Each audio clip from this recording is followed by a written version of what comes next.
अस्सलाम वालेकुम। उम्मीद आप सब खैरियत से होंगे। तो आज हम लोग देखेंगे कि जो प्रोटीन्स का जो मॉड्यूल आपका स्टार्ट हो चुका है उसको आपने किन किन बुक्स से कितना कितना स्टडी करना है। सबसे पहले तो यहाँ प्रोटीन्स के लिए ना 3 मेन बुक्स आपने रखी हैं, लिपिन-कोड, सतिया और हार्पर। अब लिपिन-कोड में से हमने क्या स्टडी करना है ये मैं आपको अलग से वीडियो में दिखा देता हूँ।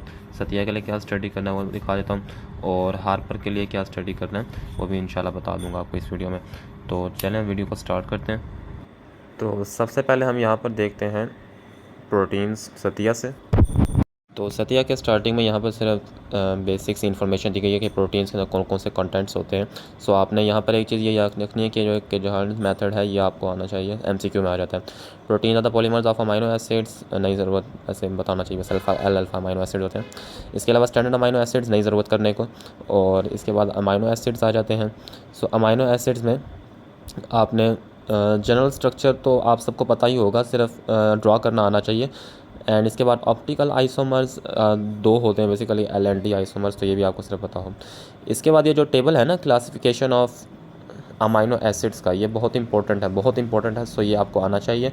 एंड इसके बाद जो इसके नीचे इन्फॉर्मेशन दी गई है ये सारी, इसको बेशक आप करें या ना करें, एज सच इम्पोर्टेंट नहीं है। अलबत्ता यहाँ पर ये जो आगे सेलिनोसिस्टीन है ये इंपॉर्टेंट है, 21 अमाइनो एसिड, जबकि जो पायरोलाइसिन है 22 अमाइनो एसिड, ये आप ना भी करें तो चल जाएगा। सेलिनोसिस्टीन आपने करना है। इसके बाद प्रॉपर्टीज़ ऑफ अमाइनो एसिड्स की अगर बात की जाए तो स्टार्टिंग में तो ऐसा कोई प्रॉपर्टी इंपॉर्टेंट नहीं। यहाँ पर टेस्ट वाले में ना इन्होंने मोनोसोडियम ग्लूटामेट, जिसे आप जिनोमोटो भी कहते हैं, उसका बताया हुआ है। ये आपको पता होना चाहिए इसका। एंड ऑप्टिकल प्रॉपर्टीज़ पहली लाइन के अंदर ही एमसीक्यू है, ये पढ़ लीजिएगा। अमाइनो एसिड एम्फोलाइट्स, नहीं ज़रूरत, जिम्फॉइन। इसके बाद आपको स्वीटराइन की डेफिनेशन आनी चाहिए, और इसमें तो कुछ इंपॉर्टेंट नहीं है। पीआई का पता होना चाहिए। टाइट्रेशन ऑफ अमाइनो एसिड्स में से आपने सिर्फ ये ग्राफ आना चाहिए आपको। एंड ये जो रिएक्शंस दिए गए हैं ना, ये रिएक्शंस इंपॉर्टेंट है, इनके नेम्स आने चाहिए कम से कम, एटलीस्ट आपको इनके नेम्स आते हो, बाकी ना भी करो तो चल जाएगा। इसके बाद आगे केमिकल प्रॉपर्टीज़ का बताया गया। केमिकल प्रॉपर्टी, हाँ ये केमिकल प्रॉपर्टीज़, इन जो रिएक्शंस दिए गए हैं असल में ये केमिकल प्रॉपर्टीज़। इनके रिएक्शंस के आपको सिर्फ नेम आने चाहिए। इसके बाद नॉन स्टैंडर्ड अमाइनो एसिड्स बहुत इंपॉर्टेंट है, और ये सारा टॉपिक आपको आना चाहिए। ये जो टेबल दिया गया ये भी आना चाहिए, खासतौर पर जो नॉन अल्फा अमाइनो एसिड्स हैं, नॉन अल्फा अमाइनो एसिड्स ये आपको पता हो। इसके अलावा स्ट्रक्चर और प्रोटीन्स, वही जो बेसिक आप पढ़ते आ रहे हैं एफएससी से, वही सारा लिखा हुआ, तो अगर यहाँ से नहीं भी करोगे ना तो चल जाएगा। सिर्फ डेफिनेशंस पता हो इन स्ट्रक्चर्स की, यानी डेफिनेशन आती हो, और इनके अंदर कौन कौन सी एग्जांपल्स आती है वो आपको आनी चाहिए। इसके अलावा ये ना लिपिन-कोड में मज़ीद ज़्यादा अच्छे तरीके से लिखा हुआ है। Secondary structures, primary structure, tertiary structure, quaternary structure यहाँ से ना करो, मैं आपको सेकेंडरी स्ट्रक्चर का बता देता हूँ। अच्छा, प्राइमरी स्ट्रक्चर ऑफ प्रोटीन्स यहाँ पर स्टार्टिंग में कुछ ऐसा सच इंपॉर्टेंट नहीं। Determination of primary structure important है, और इसमें से बाज़-औक़ात एमसीक्यूज़ बन जाते हैं, और यहाँ पर बहुत से एमसीक्यूज़ दिए गए हैं, आप इसे रीड करोगे तो पता चलेगा, इंपॉर्टेंट टॉपिक है। एंड ये एडम्स रिएजेंट, ये हमारा एमसीक्यू भी आया था। इसके बाद ओवरलैपिंग पेप्टाइड्स नहीं important. And secondary structure of protein, secondary structure of protein आपने यहाँ से कर लेना। अल्फा हेलिक्स बहुत इंपॉर्टेंट है। एंड इसके बाद बीटा शीट्स आएगी, ये बहुत इंपॉर्टेंट है। Beta pleated sheets, LT and parallel beta pleated sheets, यानी ये तकरीबन सारा ही टॉपिक जो सेकेंडरी स्ट्रक्चर वाला है सारा टॉपिक ही इंपॉर्टेंट है। कोशिश करो उसमें से कुछ ना छोड़ो। टर्शियरी स्ट्रक्चर ऑफ प्रोटीन्स, नहीं ज़रूरत, सिर्फ डोमेन्स की डेफिनेशन आनी चाहिए आपको। एंड क्वार्टरनरी स्ट्रक्चर वैसे ऐसा इंपॉर्टेंट नहीं है, सिर्फ एग्जांपल्स पता हो ओलिगोमेरिक प्रोटीन्स के, कौन कौन से ओलिगोमेरिक प्रोटीन्स हैं। एंड उसके बाद आप bonds responsible for protein structures, कम से कम आपको ना डाइसल्फाइड बॉन्ड का पता होना चाहिए, और नॉन कोवलेंट बॉन्ड्स के सिर्फ नेम्स आने चाहिए, और काफ़ी है। बाकी इसमें से एज सच कुछ इन्फॉर्मेशन नहीं तैयार करनी। सिर्फ आपको नेम्स पता हो जो भी यहाँ पे कोवलेंट और नॉन कोवलेंट बॉन्ड्स दिए गए हैं, और डाइसल्फाइड बॉन्ड आपको वैसे भी इसके बारे में थोड़ा बहुत कंसेप्ट होना चाहिए, क्योंकि ये आगे काफ़ी ज़्यादा प्रोटीन्स पे काम आएगा। इसके बाद हम लोग आगे चलें तो यहाँ पर एग्जांपल्स ऑफ प्रोटीन्स, वैसे यहाँ पे ऐसा कुछ इंपॉर्टेंट नहीं है, छोड़ो इसे। Methods for the isolation and purification of proteins, ये सारी टेक्निक्स आपको ना मुश्ताक से करनी पड़ेंगी, मैं उसका भी बता देता हूँ आपने क्या क्या टॉपिक्स आ गए। Properties of proteins, isoelectric pH, once again आपको आप पता हो आइसोइलेक्ट्रिक पीएच या पीआई क्या होती है, उससे ऊपर ऐसा कोई इंपॉर्टेंट नहीं है। एंड हम आगे चलें तो यहाँ पर आता है प्रेसिपिटेशन ऑफ प्रोटीन्स। बहुत इंपॉर्टेंट टॉपिक है और ये आपको आना चाहिए। प्रेसिपिटेशन ऑफ प्रोटीन से नीचे जितना भी लिखा हुआ है ना बहुत इंपॉर्टेंट है। मैं आपको बताता हूँ कहाँ तक। ये प्रेसिपिटेशन बाय एनायनिक और अल्कलाइड रिएजेंट्स यहाँ तक इंपॉर्टेंट है, और इसकी ये भी एग्जाम्पल टैनिंग ऑफ लेदर वाली भी इंपॉर्टेंट है।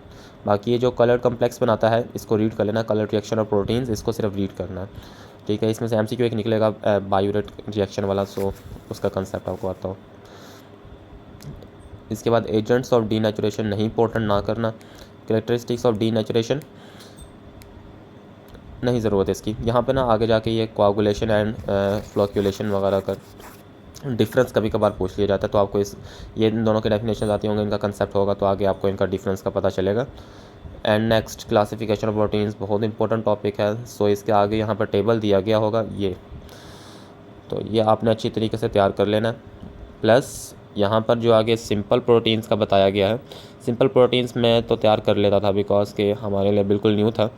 सो लेसिथिन तक आपने इसे तैयार कर लेना और बाकी उससे आगे कुछ नहीं करना। इसके अलावा यहाँ पर ना ये प्रोटीन्स एंड मेटा प्रोटीन्स इनके बारे में बताया गया है प्राइमरी डिराइव प्रोटीन्स में, और सेकेंडरी डिराइव प्रोटीन्स ये आपको पता हो। और on the basis of nutrition classification complete in partially incomplete ये आपको आनी चाहिए, इंपॉर्टेंट है।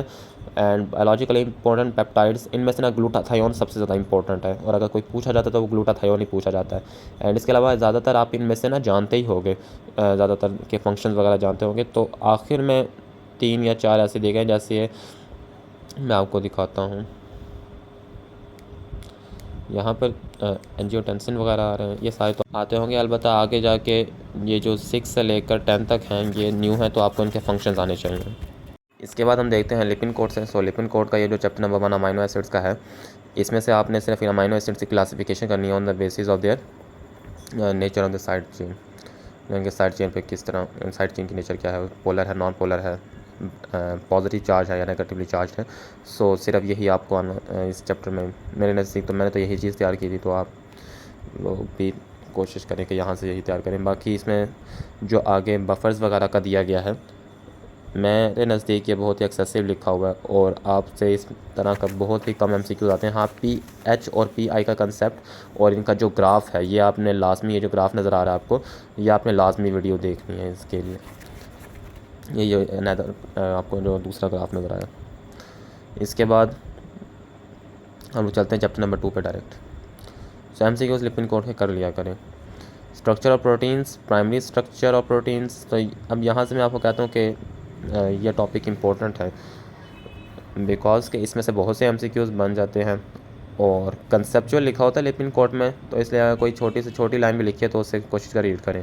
Determination of and composition of amino acids ये ज़रूरी नहीं है, और इसे छोड़ दो आखिर तक। ये एडवांस रिएजेंट वगैरह ये सारा आपने पहले भी लिखा हुआ है। एंड इसके बाद ये जो सेकेंडरी स्ट्रक्चर ऑफ प्रोटीन्स बहुत इंपॉर्टेंट है, alpha and beta sheets. Next आता है non repetitive and secondary structures, तो ये भी बहुत इंपॉर्टेंट है। एंड यानी कि सेकेंडरी स्ट्रक्चर से आगे तकरीबन सारा ही इंपॉर्टेंट है सेकंड चैप्टर से आपको आना चाहिए। इसके अलावा ये क्वार्टरनरी स्ट्रक्चर बेशक छोड़ दें, क्वार्टरनरी स्ट्रक्चर बेशक ना करें। एंड इसके अलावा proteins, misfoldings, amyloid and prions once again बहुत इंपॉर्टेंट है। एंड इंशाल्लाह हार्पर की मार्क में बाद में करवा दूँगा।